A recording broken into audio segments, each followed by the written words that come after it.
Hello.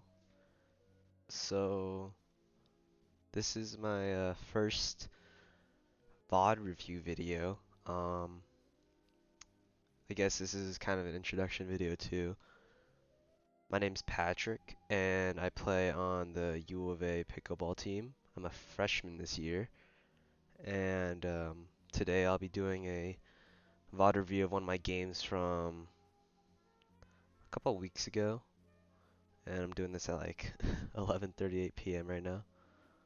Um, but here we go. We're using this app called PlaySite. You kind of just scan the QR code they give you on the court here, and they already have cameras set up, so I guess we'll just get right into it. So a little introduction for the players here. Um, this is me right here in the black shirt. This is Michael on the left of me. Michael. This is Greg, and this is Asa. If you want to know their dupers, my duper is a 4.8. And Michael's duper is a 4.99. Greg's duper is a 5.5. Oh, I can't draw. And Ace's duper is a 4.4, if I remember correctly. These might be wrong, don't quote me on it, but these are what I remember last time.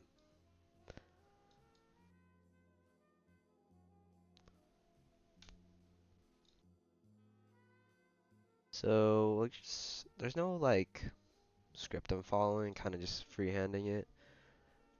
Seeing seeing if I can find any good points I can pick apart. One thing about Michael is he plays on the U of A pickleball team with me. He is a junior and he is the president of the club. I guess captain too. I don't know if we have a captain, but guess he would be it.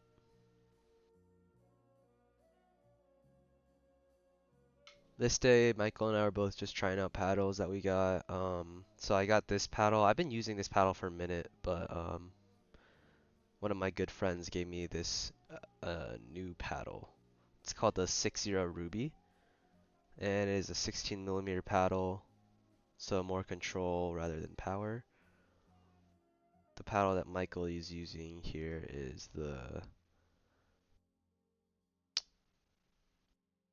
pretty sure it's the control gearbox, new gearbox control. And not Michael, sorry, Greg is using the Mod TA15 14 millimeter.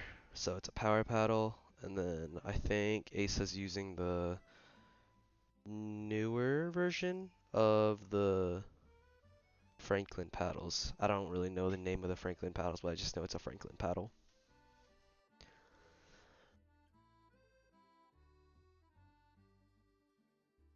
Little drop shot, a little high.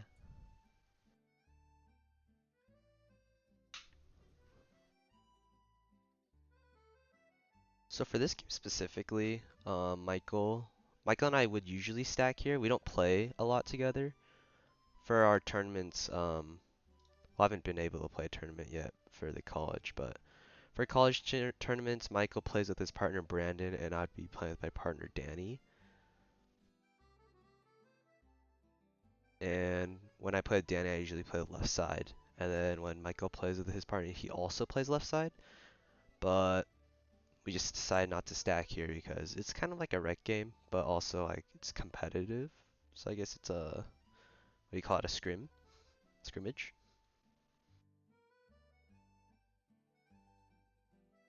Go Michael serving to Greg. Start with a drop to backhand. Speed up. I got a little lucky with that one. Greg didn't expect us down low speed up from here. Would have gone out. He's talking to Asa right now, telling him it's probably going out.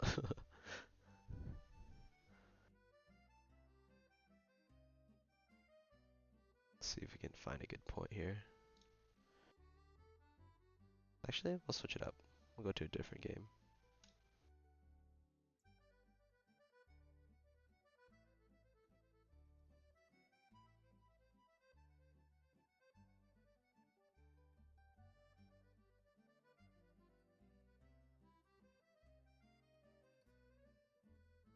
Okay, here.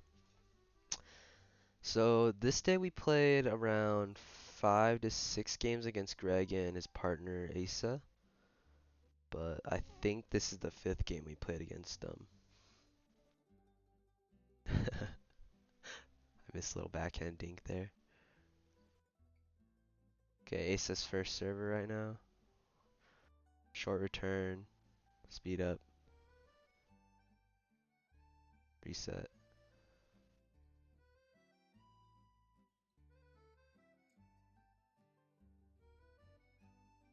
Oh, dude, I messed up there.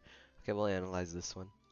Okay, so first shot right there. Michael hits a return and it's a little low. Surprisingly, Greg takes a drop shot on this one rather than a drive. So if we split this court in half right here, if a shot comes and bounces before this line, personally, what I think is I usually take a drive here because one, the ball is closer to the net than a ball that bounces over here, let's say. Two, um,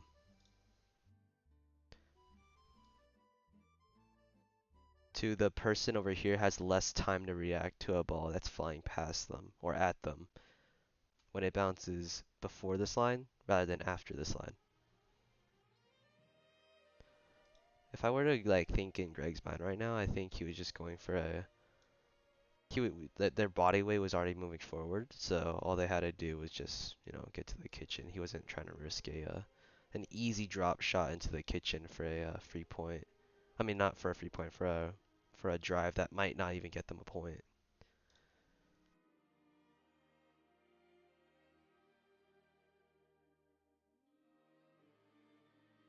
For most of this video, I'm probably just gonna be speaking my mind. I'm not a pro or anything, but I'm just speaking from what I would be thinking from an outside perspective, if that makes sense.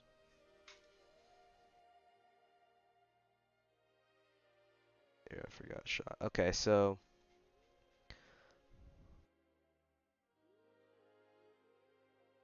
so Michael is a very tall dude, right?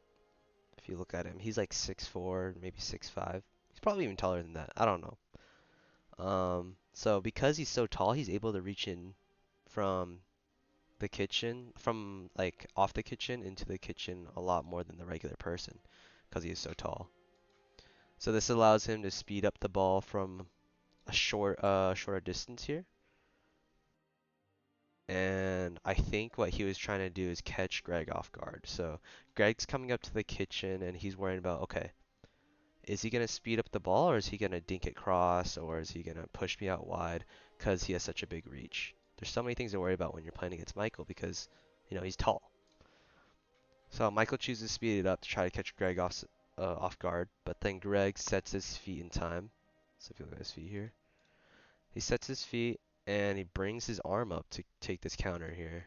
Yeah, and he steps into the shot. So he has time to bring his right foot forward and step into the shot here and just hit a great counter on Michael's right shoulder here.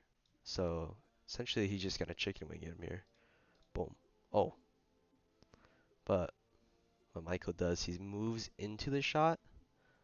So he would have got chicken winged if he just stood where he was, but he moves his body to the left and essentially is able to take a shot that would be more comfortable, but shanks it a little bit on his paddle. So if you're looking at me right now, my eyes are looking at the ball. It's like, okay, oh crap. Ball's going up in the air. We got to play defense. So what's going to happen is Michael and I are both going to take a couple steps back. 1, 2, 1, 2, right? I shuffled back. Michael takes one step back. And we're ready for reset. So if you look at me, when I get ready to reset, my body weight drops. Not my body weight, but like my body drops, right? My paddle drops, my body drops, Because when the ball's high, they're gonna be hitting it down at us, so they're not gonna be hitting it like at this level. They're hitting it down. So my paddle is all the way at the ground right now, getting ready to reset this ball best as I can. So that's one reset, and it hits to Greg's forehand, which is a little bit high here, but not high enough for Greg to hit an overhead. So Greg hits some topspin on this ball, back down the line to Michael, and he resets it again. And then we hit another reset. And then this reset was the problem right here. So I wasn't ready for a cross court. I think he hit a cross court. Yeah, so he hit a cross court topspin volley to my backhand, and I just get a paddle on it barely. And then I hit it a little bit high to his forehand. Michael hits a reset, overhead, another overhead, and I mess it up because one, I'm using a two-handed, and I'm like kind of, if you look at me here, I'm kind of like swiping at the ball. So I'm like trying to, what I think in my mind right here is, so I see a ball that's really high, and I see Greg going for a big swing. So his paddle's outside his body right now. Like how far is outside his body compared to here? And in my mind, I'm like, okay, so he's gonna swing at his ball super hard, and I gotta take some pace off of it, right, to keep it into the kitchen so we don't get screwed over. But what Greg does, he takes some speed off of it. It doesn't take speed off of it, but he puts some more spin on it rather than pace. So instead of hitting it like super deep right here, he hits it a little bit mid-court, but because it has so much pace, it's gonna bounce super, not super high, but it's gonna bounce farther into my paddle. So what one thing I did is I didn't account for that. So look at my paddle here, swipe. So it kind of looks like I'm just brushing it because I thought it'd come up with more pace and I'm trying to just get it back in, but because of the spin and because of where it landed, I shank it a little bit and misjudge it. Lose that point. So ace is serving to me now. Slice return out.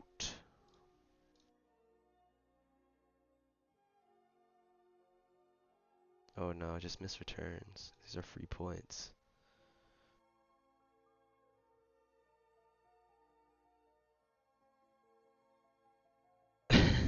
Wait, that's not a good point to analyze. Okay, Greg serving.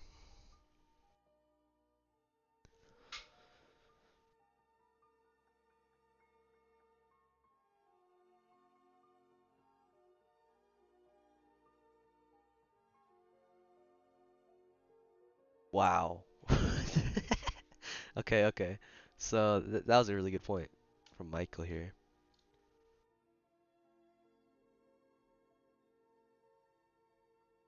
So Greg serves, we get a solid return from Michael. This is our line. Bounce here, but that's a good spot. Not deep, but it's in. We get a drop from Greg to my backhand, and in my mind I'm like, okay, I can't put topspin on this to get it deep because Greg's gonna come up and just smack it. Cause it's when it's below the net, it's hard to keep the ball um, in without hitting the top of the net and just missing, right? So instead, I go for a redirect volley. So my redirect volley goes cross here on Greg, right? And I'm trying to bring him out wide. If I can't push him back, I'm going to try to bring him out wide off the court. Greg takes a short hop because he doesn't want to sacrifice his position here. So if Greg took a regular dink, then his body would be out here rather than where it is right now. And we don't want Like if I were Greg, yeah, this is a great shot because sacrificing my position would not only make my partner have to come over and help compensate for the amount of space I'm giving up, but also if I pop this ball when I'm out here, then there's just so much space um, for Michael to speed up down the line, cross, anywhere. He's got the whole court to work with. So taking short hop's very smart here. Short hop, and I'm taking a regular dink here, just trying to reset the point.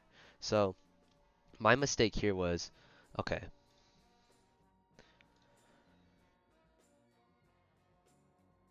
Greg takes a short hop here, and I gotta recognize, okay, there's three shots he can do here. He can do a really crazy topspin speed up cross court. He can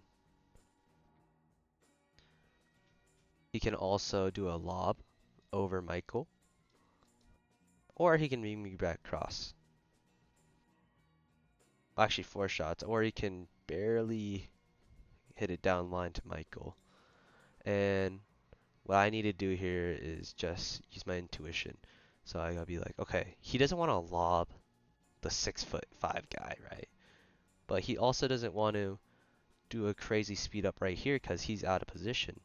Which he sometimes does do this, but at this point in the game, I don't think he would have, right? So my body's still sitting in the middle waiting to cover this. And because I'm covering, my footwork gets a little lazy. See, the ball like is kind of jammed inside of me right now, and my off leg right here is kind of like just lagging behind. We don't want that. So the shot I'm looking for is, okay, I'm uncomfortable right now. I don't know where to go, so I go to the middle. I try to reset the point. If I go middle, then they don't have any hard angles they can hit. They can only hit down the middle.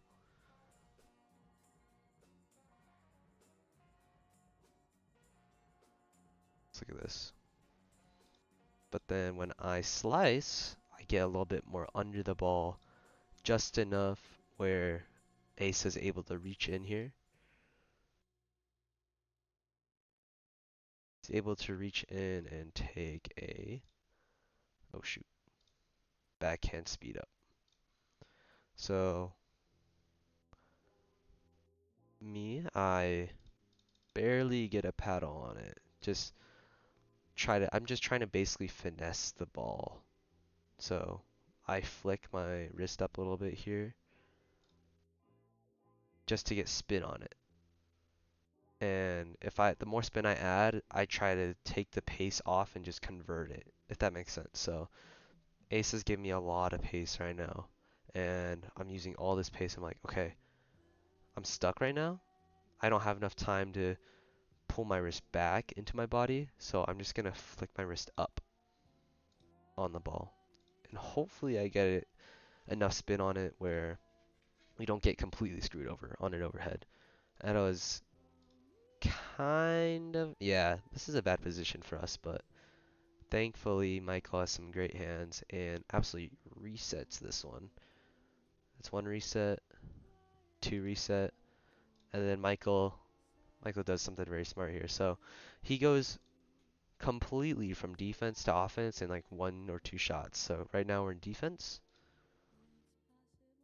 and then he recognized, okay, that drop was really good, or that reset was really good, and Greg's reaching out. I can move up on this one because this next shot, Michael predicted very well. So Greg reached in on this shot, and Michael's looking at it, and he's like, okay, he's reaching in right now. He has to hit it line because his paddle is facing towards the line.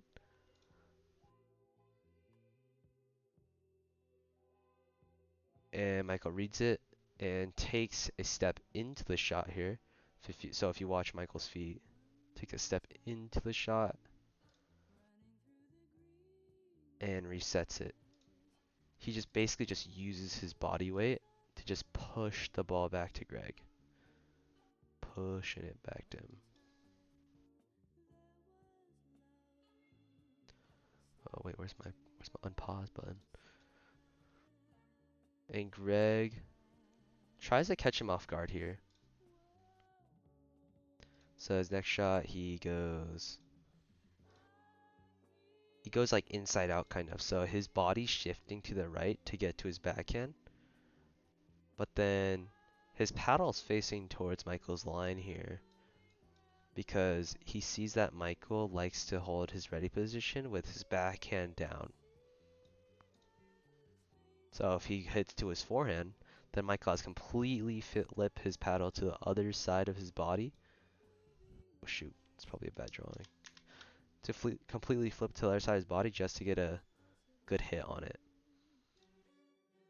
But Michael does a great job just getting his paddle there. As you can see, boom. So he does the same thing that I did here, but to a better extent. He just gets his paddle here, and hold on, let me see if I can get like a freeze frame of it. Michael's getting his paddle there, and he just adds top spin back onto the ball. He literally just flicks, he gets his paddle here, and then he flicks up. That just adds a ton of top spin to the ball and takes a bunch of pace off of it. Top spin. And then Michael immediately sees he's looking at the ball. We're both looking at it. If you see me too, I'm also seeing that the ball is low. It's aggressive. Michael and I both see this, so we both come up as a team. This is very important to see because if you can't judge that this ball is low and aggressive and you don't take space off of it, then you'll be losing a lot of opportunities to win points faster. So we both come up as a team here. Shoot. And then Michael takes over the middle here and speeds it up. Oh, no, not speed up. First he dinks. So reaches in and hits a dink to Greg's backhand, but he leaves it a little high, so Greg's able to, no, not Greg's backhand, Greg's forehand, jeez, it's late. Greg's forehand, and he leaves it a little high, and Greg decides to speed up to Michael's forehand. Michael reads this very well though, and he just absolutely slams it down to Greg's line here.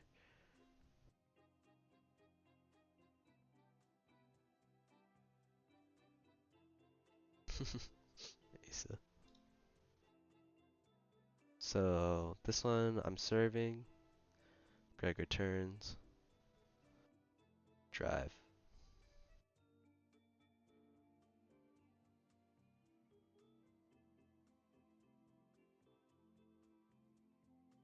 That was all right point.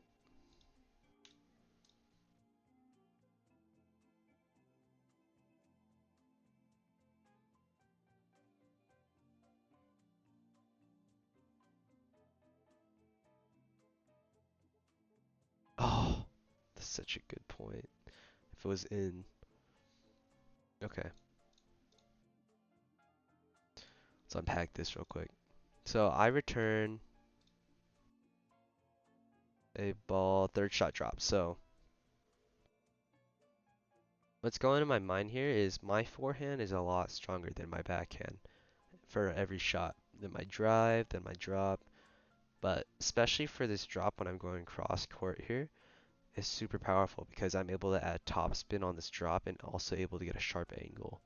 So what I'm looking for right here is after my serve is I'm looking for this return. I'm like seeing if it's lofty, if it's short, or um, if it's drivable. And for this one, I'm saying, okay, this ball's lofty to my backhand side a little bit. I can hit it inside out, so I've moved to my left here, or Greg's right. So my left here, I moved to my left, and I take a wider stance with my legs, getting ready for a drop top spin shot to Ace's backhand. Okay, so the way Ace is moving right now, he's getting pulled off the court because he has to let this ball bounce. It's too low to take it out of the air. but it's also too aggressive to take a short hop off of. So he wants to take a more comfortable shot outside of his body. Now it's not ideal to take a shot outside your body here. I'd like to see more of his body actually lining up with the ball here. So if you see, boom, he takes the shot out here rather than getting his body more in this square right here. So because of this, Asa pops the ball just a little bit for Michael to speed up, but unfortunately hits net and goes out. But ideally what would happen there is Michael speeds up down this open lane right here, because Asa's so pulled out wide, Greg has trouble covering this whole section of the court right here. You can see kind of how Greg takes a step back to help cover a little bit, give himself time to react. Buzz out. Oops.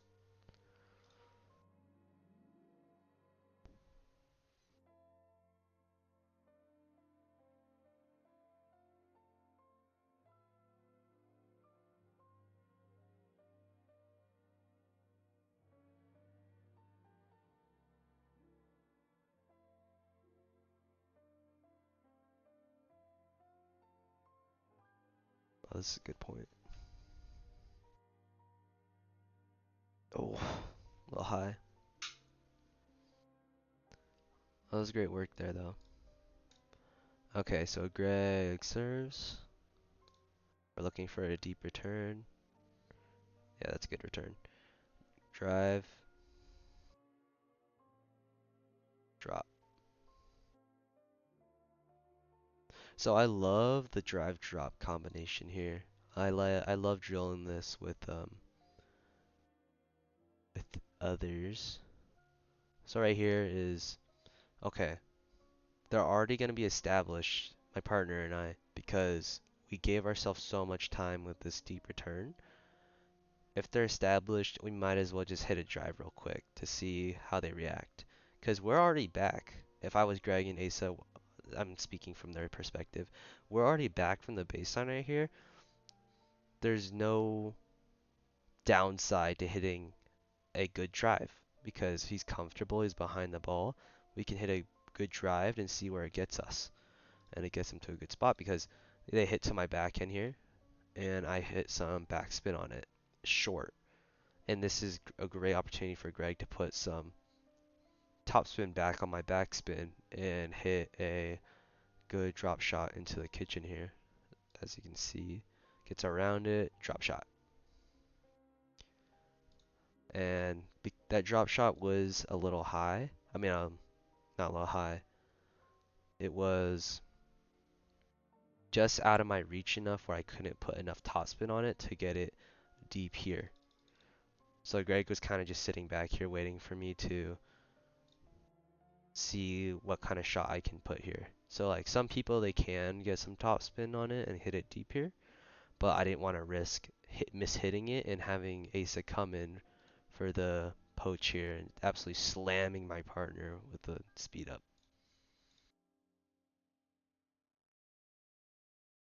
So I hit a little topspin short redirect to bring Greg out wide. Greg resets to my cross, and I see, okay, I know Greg has to go cross on me. I can get to my forehand and hit an offensive dink here to try to bring him back out wide again. But then Greg's able to just reach in barely here and just redirect, not barely, but he's able to reach in and just redirect it back towards Michael's line because Michael sees that I'm moving off the court right now. So I'm basically like just hugging my line. Michael sees this and he shifts his weight towards my midline right here just in case Greg decides to speed up the ball.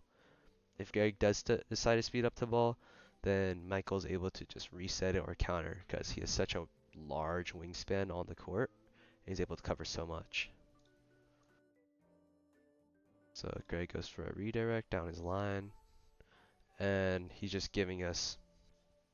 moving Michael and I around the court right now. Michael does a beautiful uh, mid dink right here to reset the point.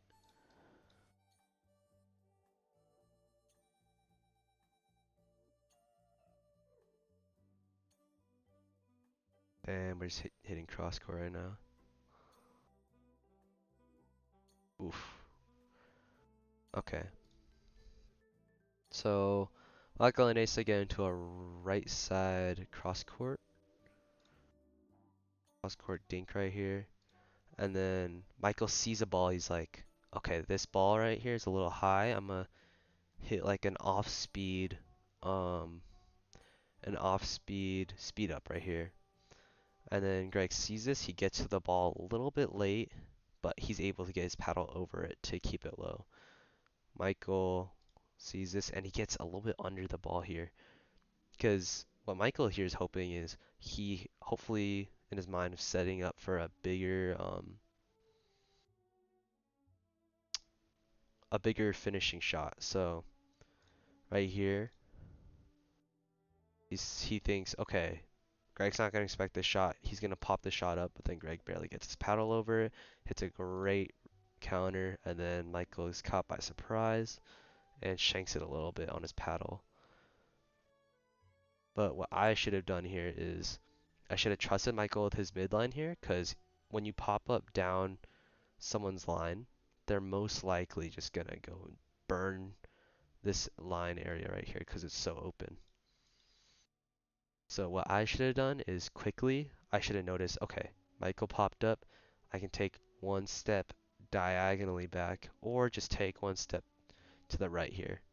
Try to just give us a chance to cover this line and keep us in the point. But unfortunately, I did not do that correctly, and we lost the point. Okay, I've been talking for like 32 minutes now, but um, I don't even know if I'll upload this. Thanks for watching.